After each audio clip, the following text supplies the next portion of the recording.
guys, welcome to a laid back pre-post episode, a little bonus episode for you. Little surprise maybe, if you weren't expecting it. We weren't sure whether we were going to do a full episode on the new Seth Rogen film, Sausage Party, but we've both seen it and thought it was sort of worth having a brief little freeform chat about. Yeah. So yeah, maybe I'll just sort of ask you, Matt, what your general thoughts were, and we obviously haven't done a trailer for this, but what you were expecting, before you went in, considering this is a bit different than your usual Seth Rogen comedy.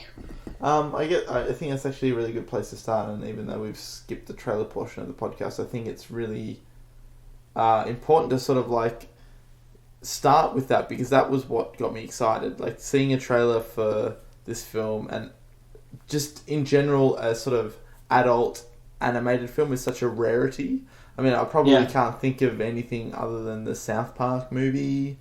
There's probably been bits and pieces, maybe like straight to video stuff that I'm not aware of, but in terms of big releases, it's such a rare thing. And having such big names attached, I was instantly interested.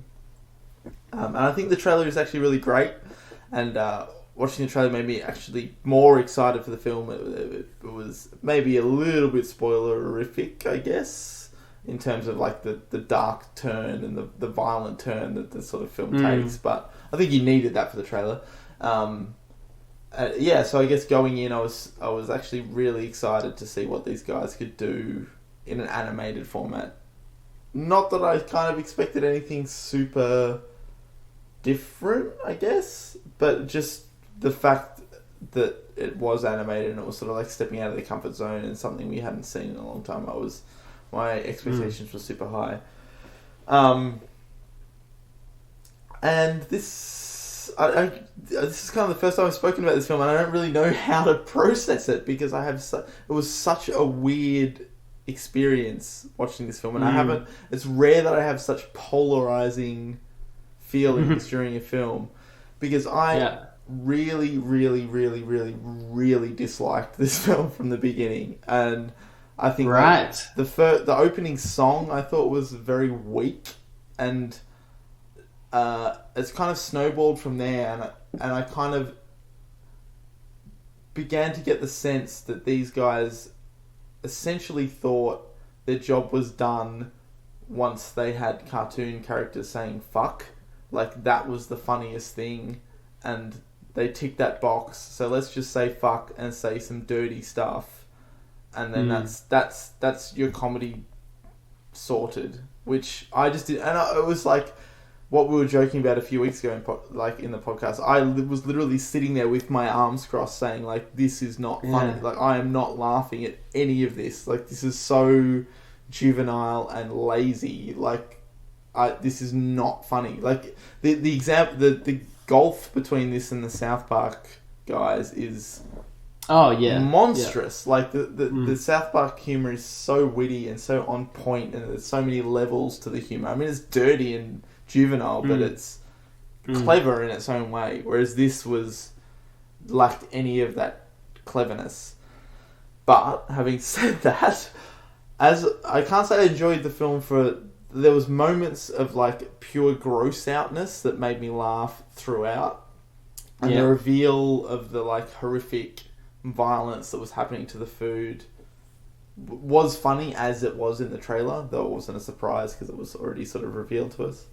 And I did sort of begrudgingly respect its sort of hard line that it took on, like, political messaging. Like, it was so in your face about religious tolerance or like any sort of tolerance, and just like religion and atheism, and it was kind of refreshing in a weird way just to be like, this is our view, fucking deal with it, and just like I mean, it was not subtle in any way. Like, it was ramming it down your throat. But I mean, maybe it was because I, in a broad sense, agree with their sensibility in terms of that message, that I was okay with that. Like, I was on board.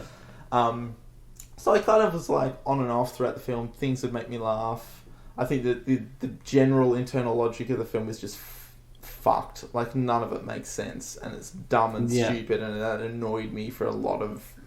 and we can probably talk about that. I mean, you're probably familiar with my nitpicky stuff in that kind of sense, and it was... My radars were going crazy in this film. Like, a lot of it just made no sense. But, like, right at the end of, like, the third act, it takes this, like, bizarre turn, and one, in a filthy aspect, just goes way off the charts. Like, 100 times more than I could ever expect. You couldn't... Yeah. And I loved that. Like, I loved it. I was so on board for that. Like, it was just... It took me by surprise in such a funny way. And that was when the filth that was kind of, like, juvenile and silly at the beginning suddenly not only took a thematic, like, importance, but was just so far... Like, so extreme to what I expected this film to go that it shocked me in a funny way. Which I really liked. And then it just goes, like, really weird and meta. And it just gets, like... Which kind of excused my, like, real nitpicky hatred for the logic at the beginning. And it kind of just, like, wipes the floor with that in this weird meta way. Which I had a weird respect for and actually kind of like. So, I had this weird, like, swinging effect from actively disliking this film to actually thinking... It was kind of clever and liking it by the end. Not loving it, but just liking it, I guess. Yeah. But it is one of the most interesting, like, cinema experiences I've had in terms of my emotional reaction to the film in a long time. So I'm super curious, because we haven't spoken about this. I'm super curious to hear what you thought of the film, John. Yeah, that's really interesting hearing what you have to say. I think my reaction is not quite the same for once. I know we did it. We can end the podcast now. I never hated this movie. I was on board pretty early, and I was laughing quite a lot during it, like pretty frequently. But I would agree that, like, towards the sort of middle of it, I did get sick of just hearing, like, food swear and, like, be crass and all that sort of stuff. I agree that that was a massive crutch for it. I feel like he's, like, this, like, group of actors or filmmakers or whatever have a juvenile sense of humour, but I don't feel any film that they've made previous to this has leaned so heavily on language in that way. Like, honestly, and it is really because they're cartoons. Exactly. Yeah, for sure. Like, that is the joke, definitely. So I was a little bit disappointed that was mainly what it was. But there was enough in there that I was laughing, as I said, quite frequently. And then, I did like all this sort of thematic stuff about, as you said, tolerance and religion and all that stuff. I thought that was cool that they just put that in.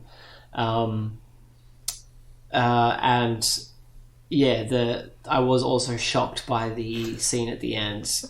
I just couldn't stop laughing at that. The whole cinema was just amazing. Like, it just goes for so long as well, and it's like everything it cuts to, it's just like something worse than before. It's amazing, unbelievable. I thought that was great. That was hilarious. It's hard. I like what it represents, and I hope it has done very well. So I hope it ushers in, more adult-centric animation, and maybe opens the door for stuff that is not as sort of silly, but that there's a market maybe for this sort of thing. So I don't know. I certainly didn't love it, but I had a good time watching it, and I like kind of what it potentially could mean for animation. Although they've had all this stuff come out after the movie about it was made for really cheap, and a lot of the animators didn't get paid, and all this, there's this whole bad vibes sort of thing out of it. Yeah. But I mean, you can't judge the movie based on that stuff, and I wish there was more to it, but at the same time, I think for what it is and what budget they had, and I think they pulled it off pretty well. And I was maybe slightly disappointed, but still pretty happy with it, I think. Interesting. So were you like just on board with the silliness of it, the logic of the world never bothered you at all? Yeah, I never got... Yeah, exactly. And maybe that's the main difference between us. Is that I never really thought about that. It's like almost an exercise in just Seth Rogen and Evan Goldberg writing and stoner animation, basically, or whatever you want to call it. Like, it's like... Yeah, sorry, go. No, it's like that movie that I can't remember what it's called. That I don't even know if they made it, but it's in their wheelhouse of friends. That was like a medieval film with Your James Highness. Franco. Yeah, I've not seen it. Yeah, Your Highness. Yeah, which is like, it's just like ridiculous. It makes no sense. But it's have you just seen an exercise in. We can perhaps cut this, but have you seen Your Highness? Yeah. Is it good? Yeah. I've not seen. That's one of the ones. It's okay. Yeah, I didn't love it. Because I love the idea of like a stoner comedy, but they've given it a budget and given it a period, and like that's such a cool idea. But it's not amazing, but it's alright. Yeah, no, I guess like maybe that's like the fault is internal in terms of I can't turn that part of my brain off, and that's often what trips me up in a lot of films. Like I'm fully aware of that, but I can't help but feel like it could have been so much cleverer, or like so much. Yeah, there was just no consistency to the world that they existed within, and that just bugged me the whole time. Like, I mean, it sounds so nitpicky when we're talking about talking fucking food, but like, what is the line? Like, sometimes it was vegetables and food, and sometimes it was like plastic containers, and then it was like literally that contained food, but then there was also like the douche, which was like the villain, who is literally just a piece of plastic. So like, if he can talk, why cannot the box that holds him talk? Like, and why are they freaked out that they're all being killed when one of them is a jar of pickles which has dead fucking other vegetables inside it? Like, you would have witnessed that when you were if it was just like the vegetable section of the supermarket, I could perhaps like buy into that world, but there was just like utter disregard for the logic of It's true, but I just think they were never concerned about that. No, I agree. They obviously weren't. But even going one step further than that, or even one step less nitpicky than that, is just how the characters react in terms of the fantasy world and the real world. Like, you see, there's often like very obvious breaks where you see like this like cold hard reality, and then like the colourful fantasy world of them all alive. But then once they sort of start to escape, like, how does that... There's no way that those two worlds can coexist. Like, they are hanging off like trolleys, like holding hands. Like, there's no way two food packages could have done that. Or like the little Frankfurt, like, when he's like out in the real world and he grabs onto the guy's sneaker lace that's like hanging out of the car, and it cuts to the real world, but he's still like hanging on. Like, I don't know. It was just, there was that. I think that bothered me more because there was an aesthetic, literal break between the worlds, but there was no consistency between the logic of the two worlds. Like, they tried to make them separate, but then had their cake and ate it too. Like, they were like, oh, but they can still walk around. But then sometimes we want to have a joke where they're just carrots like rolling off the bench. But the next 2 scenes later, we want to have a hot dog actually still hold onto the shoelace like a little carrot. Like, I don't know. I know what you mean. Yeah. And I normally don't like the excuse of like, oh, well, they weren't weren't thinking about that, and it doesn't really matter. But that's just sort of how I felt when I was watching it. No, that's fair enough. I think that's the mindset you have to be in to really get on board. Yeah, yeah. And I mean, I saw this on, it was like a Friday or Saturday night, and we'd been out for dinner and we'd had a few drinks, and this, you know, we had drinks with us in the cinema, and everyone in the cinema was laughing and having a good time, and it was just a good atmosphere and way to see the movie, you know. It was a very superficial experience, you know. I wasn't really thinking about anything. I was just sort of enjoying the jokes here and there, and that's kind of it. Yeah. You know, do I want to see it again? Not really. Like, I'm fine not really seeing it again, but in that setting, it was good. Yeah, but like, I want to backpedal from that. Like, I had those criticisms that I was just voicing. Like, I definitely felt those throughout the majority of the runtime of the film. But like I said in the intro, like, they cleverly like wipe the slate clean by literally saying this is an animated film by like Seth Rogen, and show this weird like real life sort of image. Yeah, it's so weird. And then it kind of like, I watched that and I was like, okay, I mean, yeah, maybe it's a little bit cheap, but also it's like so weird. Like, no film sort of does that, and I gave it so many props. Like, they were almost saying like, yeah, we know it doesn't make sense, but it's an animated film, you know, like... Yeah, exactly, I don't know. Like, it was just so odd. That shows you how... strange at the end that it made me respect it more. Maybe more than I should have, but yeah. Yeah, and I think that shows you how they were approaching it, which is just like, anything goes, and this is silly, and let's just like, you know, have fun with it. Yeah, I mean, it's such a weird dichotomy, right? Because in terms of the base level jokes, I just wish they had more wit and more cleverness to them, because it's so dumb and juvenile. Like, it's just really, really dumb and not. I do agree clever. with that. Like, you know, as much as I say I did laugh and stuff, that to have this opportunity to make something big like this, that's for adults, like a big animated film, to kind of waste it a little bit on just like something that's really superficial and silly. I know what you mean, but like the flip side of that is like, it has such an overt political point. Like, it's like the two extremes, right? Like, the actual machinations of the film is so dumb and stupid and fucking childish, but then they've like whipped to the other end of the spectrum, and like the actual like message of the whole film is so extremely in your face that like, I don't know, it weirdly balances out, and maybe in not a good way. I don't know whether, I suppose it depends where you fall, but I guess I'm repeating myself, but because I agreed with the message, maybe I respected that they were pushing an idea. Like, if they didn't have that like religious political point of view, I think I would have almost walked out of this film, because I just was not on board like with the humor. It was just so not clever and not what I wanted out of the film.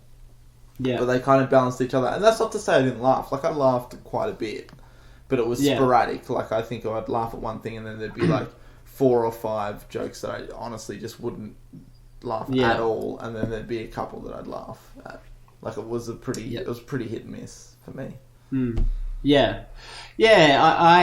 I maybe sound like I'm too positive. Like, I know I probably laughed more than you did, but I wasn't, you know, pissing myself the whole time or anything. It definitely missed a lot for me as well. And I did get sick of the swearing and the you know, not because I care about that stuff, but it's just like, if that's all it is, then I think South Park is like the perfect counterpoint, right? Like that. It is. Yeah, that's the kind of thing that can do it both very well.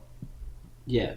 But I mean, the flip side to me as well, like, I'm sounding like I hated on the film. I didn't, like, and especially by the end, once it all kind of tied up and I realised the weird metaphysical shit that they were going for right at the end, like, and I just had a good, like, I laughed quite a bit during the film, and I think I would probably still recommend it, just for its like, well, A, for its fucking weirdness and especially the ending, but like just in general, it's so rare to see like an adult focused animated film. Like, it's certainly not a terrible film. I just wish that it had like a bit more. Yeah, a bit more like substance to the swearing for the first half before. I don't know. Not even the first half. I don't know what I'm saying. Like, I just wish it had more substance to the jokes as opposed to the whole message of the film. Yeah. Because I think it does have something to say overall. Yeah, I think that's a fair point, and I agree, really. So we're in the same boat after all. Kind of. I think it's good though, because we approached it from different angles, even if we end up both liking it but not loving it. Like, for different reasons, that's true. And different experiences, which is a rarity for this podcast. Yeah, exactly.